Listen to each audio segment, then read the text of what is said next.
Alors, ce trimestre, Aline a eu les notes suivantes: 11, 20, 20, 8, 17. Et on veut calculer sa moyenne. Pour cela, nous devons commencer par additionner toutes les notes qu'elle a eues, et nous obtenons alors 76.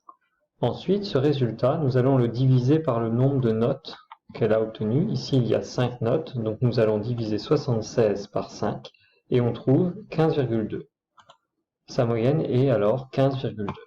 Ici, nous avons fait une moyenne de notes, mais ça peut être des moyennes de n'importe quelle série de nombres. Des températures, où on aurait des nombres négatifs, ou des nombres d'SMS reçus dans une journée. Voyons maintenant une autre façon de calculer cette moyenne.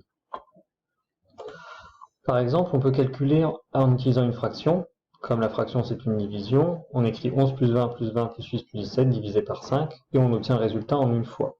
Ou on peut faire le même calcul en faisant 11 plus 20 plus 20 plus 8 plus 17, avec des parenthèses divisé par 5, on retrouve 15,2. Donc la méthode un peu plus générale, c'est sûrement celle en deux fois, mais on peut aller plus vite dans son calcul en utilisant l'une de ces deux méthodes. Alors, il faut cependant faire attention à quelque chose quand vous voulez faire ça en une seule fois, c'est de ne pas écrire ce calcul-là. Ici, si on écrit le calcul ainsi, on trouve 62,4, et on sait déjà que ça ne peut pas être possible, vu qu'une moyenne ici, les notes étant entre 0 et 20, le résultat est forcément entre 0 et 20. Donc quel est le problème?